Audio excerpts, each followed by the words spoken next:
வீட்டிருக்கிற சான்றோர் பெருமக்களை கூடி நிற்கிற தாய் தமிழ் சொந்தங்களே, உங்கள் அனைவருக்கும் எமது பணிவான வணக்கம். காவிரி நிலப்பரப்பில் நின்று கொண்டு இந்த தண்ணீர் மாநாட்டை நடத்தி கொண்டிருக்கிறோம். ஏறக்குறைய 30 ஆண்டுகளுக்கு மேலாக காவிரியிலே தண்ணீர் கட்டு நாம் போராட வேண்டிய நிலைக்கு தள்ளப்பட்டிருக்கிறோம். மத்தியில் காங்கிரஸ் ஆண்டாலும் சரி, பாரதிய ஜனதா ஆண்டாலும் சரி, மாநிலத்தை திமுக ஆண்டாலும் சரி, அதிமுக ஆண்டாலும் சரி, ஒருபோதும் காவிரியிலே தண்ணி வராது. நாம் தண்ணீர் கட்டு போராடினோம் என்றால் கர்நாடகாவில் வாழக்கூடிய தமிழர்களை துரைத்து துரைத்து அடிப்பார். நாம் எந்த போராட்டம் செஞ்சாலும் சரி, தண்ணி தர மாட்டான். உச்ச நீதிமன்றமே சொன்னாலும் சரி, காவிரி மேலாண்மை வாரியம் உத்தரவிட்டாலும் சரி, காவிரி நடுவமன்றம் சொன்னாலும் சரி, ஒருபோதும் காவிரியிலே தண்ணி தர மாட்டான். முப்போகம் விளைஞ்ச இந்த காவிரி படுகை இன்னைக்கு ஒரு போகத்துக்கு வழியிலாம் நிற்குது. ஒரு காலத்துல வறட்சி மாவட்டம் அப்படின்னா ராமநாதபுரம், சிவகங்கை, விருதுநகர் சொல்லப்பட்டுச்சு. ஆனா தமிழ்நாட்டில் இன்னைக்கு 28 மாவட்டங்கள் வறட்சி மாவட்டம் ஆயிடுச்சு. 28 மாவட்டங்கள். குடிக்கிற தண்ணிக்கு தட்டுப்பாடு. காவிரியின் கடைமடை பகுதி வரை தண்ணிக்காக அல்லாட வேண்டிய நிலைக்கு தள்ளிட்டாங்க. அன்பு சொந்தங்களே, தமிழ்நாட்டில் வறட்சியான மாவட்டம் என்று வர்ணிக்கப்படக்கூடிய ராமநாதபுரத்தில் பெய்யக்கூடிய மழையில ஒரு விழுக்காடு கூட பெறாத Dubai, Qatar, Oman, Saudi Arabia போன்ற அரபு நாடுகள் தண்ணீரை விட்டுட்டாங்க. நம்ம ஊர்ல மழைக்காலம் ஒரு காலம் இருக்கு, ஆனா துபாயில மழைக்காலம் காலம் இல்லை. சவுதி அரேபியாவில் ஆறே இல்லை, ஆறுகளே இல்லாத நாடு சவுதி அரேபியா. ஆனா என்றைக்காவது அந்த அரபு நாட்டில் தண்ணீர் தட்டுப்பாடு, தண்ணீர் பற்றாக்குறை இந்த செய்தியை கேள்விப்பட்டது உண்டா? ஒருபோதும் இல்லை. இத்தனைக்கும் அங்க மக்களாட்சி நடக்கல, மன்னராட்சி நடக்குது. அங்க தேர்தல் கிடையாது, அரசியல் கிடையாது, கட்சி கிடையாது. மன்னன் ஆள்றான், துபாயும் ஷேக் ஆள்றான். ஒரு மன்னன் ஆள்கிற போது அந்த மன்னனுக்கு கிடைச்சா போதும், குடும்பத்துக்கு கிடைச்சா போதும், உறவு கிடைச்சா போதும் நினைக்கல. கடைக்கோடி வரை நீரை தட்டுப்பாடு இல்லாது கொண்டு போய் சேர்க்கிறேன். அங்க மழை பொழிவு இல்ல, கடல் வளம் இருக்கு. கடல் தண்ணியை சுத்திகரித்து தன் மக்களுக்கு கொடுத்துறேன். ஆனால் அன்பு மக்களே, ஒட்டுமொத்த தமிழ்நாட்டோட சராசரி மழை பொழிவு ஆண்டு ஒன்றுக்கு 950 மில்லிமீட்டர். உலகத்தின் சராசரி மழை பொழிவு 800 மில்லிமீட்டர். தமிழ்நாட்டின் சராசரி மழை பொழிவு 950 மில்லிமீட்டர். அந்த மழை நீரை ஏரிகள், குளங்கள், குட்டைகள் என்று வெட்டி சேமிச்சிருந்தாலே முப்போகம் விவசாயம் செய்ய முடியும். எந்த காலத்திலும் தண்ணீர் தட்டுப்பாடு இல்லாது வாழ முடியும். இதே காவிரி படுகையை சோழ மன்னர்கள் ஆண்டார்கள். அந்த சோழ மன்னன் காவிரியை கொண்டாடி தீர்த்தார். வான் பொய்ப்பினும் தான் பொய்யா காவிரி என்று காவிரியை கொண்டாடி தீர்த்தார். பாண்டிய மன்னன் வைகையை கொண்டாடி தீர்த்தார். பொய்யா குளக்கொடி என்று வைகையை கொண்டாடினார். பாரதி சுதந்திரத்துக்காக பாடினார், எல்லாருக்கும் தெரியும். ஆனா சுதந்திரம் பெற்ற நாட்டில் பாரதி வாழல. அடிமை இந்தியாவில் பிறந்து அடிமை இந்தியாவில் செத்து போனவன் பாரதி. அவன் பாடினா அடிமை இந்தியாவில் காவிரி தென்பண்ணை பாடாது தமிழ் கண்டதுரை வையை போனது என மேவியாறு பாட ஓன திருமணி செலுத்த தமிழ்நாடு. வெள்ளக்கார ஆட்சியாளத்தில் அடிமை இந்தியாவில் வளம் கொளித்தது, ஆறுகள் செழித்தது.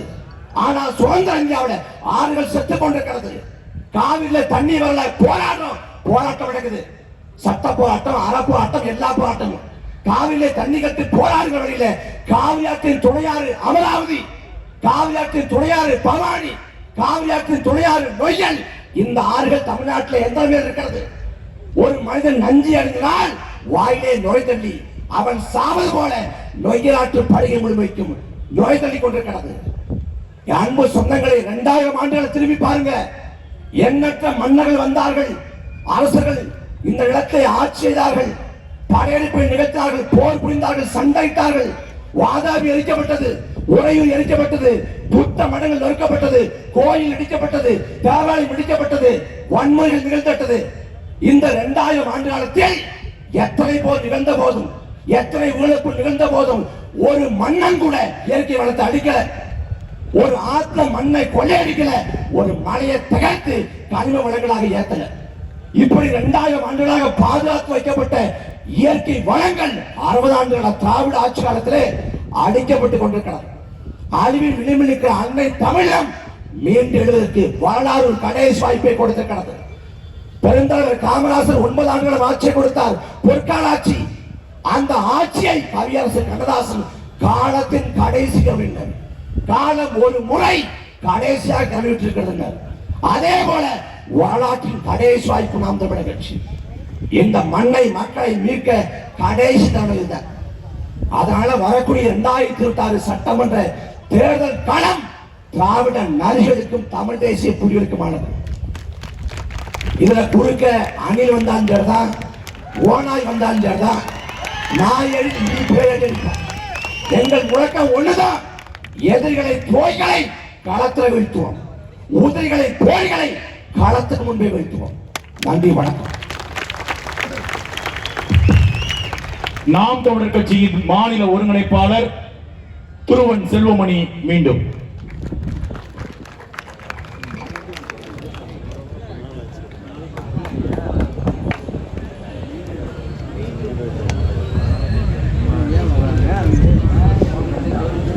அனைவருக்கும் வணக்கம்.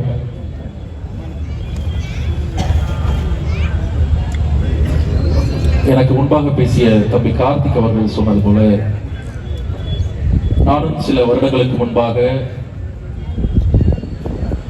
அரபு தேசங்களுக்கு பயணப்பட்டிருந்தேன். சீமான் அவர்கள் அனுப்பி வைத்தார்கள். சவுதி அரேபியாவிலே ஒரு 10 நாட்களுக்கு மேலாக தங்கியிருந்தேன் கட்சி நிகழ்வாக. நாம் எல்லோரும் நினைத்துக் கொண்டிருப்பது போல அது உண்மையில் ஒரு பாலைவன தேசம்தான், ஒரு வறண்ட பிரதேசம்தான். எங்கு தோண்டினாலும் தண்ணீருக்கு பதிலாக எண்ணெய் வருகிற ஒரு நிலப்பகுதி தான். ஆனால் அங்கே மன்னராட்சி நடந்த போதும் கூட செயற்கையாக அவர்கள் பல கிலோமீட்டர் நீளத்திற்கு ஆறுகளை உருவாக்கி இருக்கிறார்கள். அங்கே விவசாயம் நடக்கிறது, விவசாய பொருட்கள் விளைவிக்கப்படுகிறது, காய்கறிகள் விளைவிக்கப்படுகிறது. நம் ஊரில் கிடைப்பது போலவே மிகுந்த வளமான காய்கறிகளும் இயற்கை பொருட்களும் அங்கே கிடைக்கிறது. அது மட்டுமில்லாமல் தண்ணீரை கடலில் இருந்து பிரித்தெடுத்து பயன்படுத்தக்கூடிய அந்த தேசத்தில் ஒவ்வொரு தனி மனிதனுக்கும் 24 மணி நேரமும் தண்ணீர் கிடைப்பதற்கான ஏற்பாடுகளை அங்கே ஆளக்கூடிய அரசர் செய்கிறார், அந்த அரசாங்கம் செய்கிறது. ஆனால் மழை வளம் அதிகம் இருக்கிற இந்த நாட்டில் வறண்ட காலங்களில் மிகவும் வறட்சியாக, மழை காலங்களில் வெள்ளப்பெருக்காக, நீர் மேலாண்மை குறித்த எந்த ஒரு விழிப்புணர்வும் இல்லாமல், அதற்குண்டான தகுந்த திட்டங்கள் எது ஒன்றும் இல்லாமல் இந்த மக்களை அல்லல் படுத்துவதை இங்கே ஆளக்கூடிய திராவிட அரசுகள் வழக்கமாக வைத்திருக்கிறது. அமெரிக்காவில் இருந்து வெளிவரக்கூடிய ஃப்ரெண்ட் மேகசின் அப்படின்னு சொல்லி ஒரு பத்திரிகை இருக்கு. அந்த பத்திரிகை சொல்கிறது, water will be to the 21st century what oil was to the 20th century. அதாவது 20ஆம் நூற்றாண்டில் எண்ணெய் என்பது எவ்வளவு தூரம் முக்கியமான ஒரு பொருளாக இருந்ததோ அதே போல 21ஆம் நூற்றாண்டில் தண்ணீர் இருக்கும் என்று அந்த பத்திரிகை ஒரு கட்டுரை எழுதியிருந்தது. மாமேதை கார்ல் மார்க்ஸ் அவர்கள் இந்தியாவில் பிரிட்டிஷாரினுடைய ஆட்சியின் விளைவுகள் என்கிற ஒரு பத்தியை எழுதுகிற போது அந்த பத்தியில் மிக தெளிவாக குறிப்பிடுகிறார், இங்கே இருக்கக்கூடிய இயற்கை வளங்களின் மீதாக இந்த முதலாளிகளும் முதலாளித்துவ காலகட்டமும் ஒரு விஞ்ஞான மேலாண்மையை உட்செலுத்தும். இயற்கை வளங்களின் மீதாக உட்செலுத்தப்படுகிற அந்த விஞ்ஞான மேலாண்மை தொடர்ச்சியாக சுரண்டலுக்கு வழிவகுக்கும். மேலும் இங்கே இருக்கக்கூடிய இயற்கை வளங்களை மிக தீவிரமாக தனியாருக்கும் பெரும் முதலாளிகளுக்கும் தாரை வார்க்கும் என்று சொன்னார். அதுதான் இன்று நடந்து கொண்டிருக்கிறது. உலக வர்த்தக கழகம் தண்ணீர் பற்றி தன்னுடைய கருத்தினை தெரிவிக்கிற போது தண்ணீரை ஒரு வியாபார பாண்டமாகத்தான் அது முதன்மைப்படுத்துகிறது. இயற்கை வளங்கள் என்கிற பெயரில், நீர் ஆதாரங்கள் என்கிற பெயரில் ஒரு நாட்டில் இருக்கக்கூடிய அத்தனை வளங்களையும் ஒரு பன்னாட்டு நிறுவனம், ஒரு கம்பெனி ஏற்றுமதி செய்வதற்கோ இறக்குமதி செய்வதற்கோ அங்கே இருக்கக்கூடிய அரசுகள் எந்த விதத்திலும் தடை விதிக்க கூடாது என்பதுதான் காட் ஒப்பந்தம். 2012ஆம் ஆண்டு இந்திய அரசாங்கம், ஒன்றிய அரசாங்கம் நிறைவேற்றிய நீர் கொள்கையானது, நீர் வரைவானது அதை மேலும் வலிமைப்படுத்துகிறது.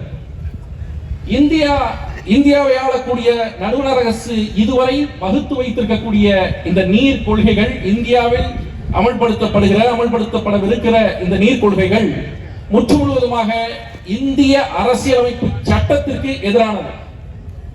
ஏனென்றால் இந்திய அரசியலமைப்பு சட்டம் எதை மிக தீவிரமாக, மூர்க்கமாக உறுதி செய்கிறது என்றால், இங்கே இருக்கக்கூடிய ஒவ்வொரு குடிமகனுக்கும், இங்கே இருக்கக்கூடிய ஒவ்வொரு மனிதனுக்கும் அவனுடைய அடிப்படை வாழ்வாதார உரிமையை கொடுப்பது இந்த நாட்டினுடைய கடமை. அரசியலமைப்பு சட்டம் அதை உறுதி செய்கிறது என்று சொல்கிறது. ஆனால் அடிப்படை வாழ்வாதார உரிமை என்க வருகிற போது தண்ணீரும் அதில் ஒன்றாக வரும் என்று உச்சநீதிமன்றம் தீர்ப்பு வழங்கி இருக்கிறது. அப்படி மனிதனுக்கு அடிப்படையாக வந்து சேர வேண்டிய தண்ணீர் உரிமையை தனியாருக்கு தாரை வார்ப்பது என்பது, அதை அரசாங்கம் செய்வது என்பது முற்று முழுவதுமாக இந்தியர்களுக்கு, இந்திய குடிமக்களுக்கு எதிரானது, புறம்பானது, அறமற்றது. மதிப்பிற்குரியவர்களே, இந்த நாட்டிலே, இந்த உலகத்திலே மிகப்பெரிய நோய்கள் பல உண்டு. குறிப்பாக எய்ட்ஸ், மலேரியா உள்ளிட்ட நோய்கள் உண்டு. பெரும்பாலான மனிதர்கள் அதனால் பாதிக்கப்படுகிறார்கள், இறக்கிறார்கள். ஆனால் உங்களுக்கு ஒன்று தெரியுமா? தண்ணீர் இல்லாமல், குடி தண்ணீர், நல்ல தண்ணீர் இல்லாமல் ஒவ்வொரு வருடமும் 21 லட்சம் குழந்தைகள் உலகம் முழுவதும் செத்து போகிறார்கள். இந்த எண்ணிக்கை மலேரியாவில் செத்தவர்களை விட, எய்ட்ஸில் செத்தவர்களை விட அதிகம். தண்ணீர் இல்லாமல் குழந்தைகள் செத்து போகிறார்கள். 200 கோடி மக்களுக்கு, உலகத்தில் 200 கோடி மக்களுக்கு நல்ல தண்ணீர் உறுதி செய்யப்படவில்லை. இது மாதிரியான ஒரு சூழலில் நாம் வாழ்ந்து கொண்டிருக்கிறோம். இங்கே இருக்கக்கூடிய ஆட்சியாளர்களுக்கு தண்ணீர் மேலாண்மை குறித்த எந்த விதமான அக்கறையோ எது ஒன்றும் கிடையாது. இவர்கள் ஏரியை கான்ட்ராக்ட் எடுத்து அதில் எப்படி சொந்த கட்சிக்காரனை வச்சு அதை கான்ட்ராக்ட் எடுத்து எப்படி ஊழல் பண்ணலாம்னு யோசிப்பானே ஒழிய, அதை எப்படி பெருக்குவது என்கிற எந்த எண்ணமும், எந்த திட்டமும், மக்களிடம் எப்படி நீர் பிரச்சனையை போக்குவது, நீர் மேலாண்மையை கடைபிடிப்பது என்கிற எந்த விதமான தொலைநோக்கு சிந்தனையும் இந்த அரசுகளுக்கு இல்லை. அத்தகைய சிந்தனையை கொண்ட, அந்த சிந்தனையை பல்லாண்டு காலமாக மக்களிடத்திலே பரப்பி வருகிற நாம் தமிழர் கட்சியினை மக்கள் ஆதரிக்க வேண்டும். வருகிற தேர்தலில் நாம் தமிழர் கட்சியுடைய வேட்பாளர்களுக்கு வாக்கு செலுத்தி வெற்றி பெற வைக்க வேண்டும். நன்றி, வணக்கம். அடுத்ததாக நாம் தமிழர் கட்சியின் மாநில கொள்கை பரப்பு செயலாளர் திருச்சி சரவணன். நீரின்றி அமையாது உலகு என்ற எங்கள் பாட்டன் வள்ளுவரின் வரிகளை ஏந்தி நீரின் அவசியம் என்ன, நீரை பற்றி இவர்கள் சிந்திக்கிறார்களா? மற்ற கட்சிகள் எல்லாம் கிண்டல் செய்கிறார்கள், ஏளனம் செய்கிறார்கள். அண்ணன் சீமான் அவர்கள் காடுகளுக்கு மாநாடு போடுகிறார், மலைகளுக்கு மாநாடு போடுகிறார், தண்ணீருக்கு மாநாடு போடுகிறார், கடலுக்கு மாநாடு போடுகிறார் என்று ஏளனம் செய்கிறார்கள். இந்த 50 ஆற்றல்கள் இல்லாது மனிதர்கள் இங்கு வாழ முடியாது என்றதை உணர்ந்ததால் தான் நாம் தமிழர் கட்சி தண்ணீருக்கு மாநாடு, கடலம்மாக்கு மாநாடு, காடுகளுக்கு மாநாடு, மலைகளுக்கு மாநாடு என்று இதற்கு மாநாடு போட்டுக்கிட்டு இருக்கிற இதே கால சூழல்ல அணில்களுக்கும், குரங்குகளுக்கும், ஓநாய்களுக்கும், நாய்களுக்கும் மாநாடுகள் போட்டு சீட்டாடுவதற்கு வந்த கூட்டம் அல்ல இந்த கூட்டம். இந்த கூட்டம் என்பது இந்த நீரின் அவசியத்தை மக்களுக்கு உணர்த்துறதுக்கு தான் இந்த கூட்டம். நீர்னா இங்க என்னன்னே தெரியல. இங்கு தண்ணீரை பத்தி பேசினா நிறைய தற்குறி நாய்கள். இப்ப நாம் தமிழர் கட்சி தண்ணீர் வேண்டும், தண்ணீரின் அரசியல் என்ன, தண்ணீர் இங்க வியாபார பொருளாக ஏன் மாற்றப்பட்டுச்சு, இதெல்லாம் நம்ம பேசுறோம். ஆனா திராவிட நரிகள், திராவிட ஓநாய் கூட்டங்கள் என்ன தெரியுமா பேசுறான்? வீரனுக்கு அடிக்கிறதுக்கு அங்க சைடிஸ்க்கோ அல்லது மிக்சிங்க்கு தண்ணி கிடைக்கலன்னா அவனுக்கு பிரச்சனை, வீரன் சரக்கு கிடைக்கலன்னா பிரச்சனை. இங்கு அனைத்து உயிர்களுக்கும் தண்ணீர் இல்லைன்னா நாம மட்டும்தான் போராடுறோம். அவங்களுக்கு அந்த மடைமை, அதை மாற்றுவதற்கான் இந்த மாநாடு. கவிக்கோ அப்துல் ரஹ்மான் இருக்காருல்ல, அவர் ஒரு கட்டுரை எழுதியிருக்காரு, கவிதை எழுதியிருக்காரு. அந்த கவிதையில சொல்றாரு, நீர்தான் நம்மளுடைய முதல் கருவறை, நீர்தான் நம்மளுடைய முதல் தாய்ப்பால், நீர்தான் நமக்கு மிக முக்கியமான ஒன்று, நீரிலிருந்து தான் நாகரிகம் பிறந்தது, நாகரிகத்தை தோற்றுவித்த இந்த நீரை, அந்த தண்ணீரை பாதுகாப்பது நம் கடமை. நம் பாட்டன் கரிகாலன் உலகத்தை வியக்கிற அளவுக்கு இன்னைக்கும் கட்டி வச்சிருக்காங்க கல்லணை. ஓடுகின்ற நீரை தடுத்து நிறுத்தி அதை மக்கள் பயன்படுத்த முடியும் என்று அதற்கு சான்றாக கரிகாலனின் பேரர்கள் நாம உறுதியாக நிற்போம். தண்ணீரை விற்பனைக்கு இருக்கின்ற இந்த பொருளை நாம் மாற்றோம். அனைத்து உயிர்களுக்குமான தேவை இந்த நீர் என்பதை இந்த உலகிற்கு உறக்க சொல்வோம். நீரின் அவசியத்தை தெரியப்படுத்துவோம். நன்றி, வணக்கம். நாம் தமிழர், நாமே தமிழர்.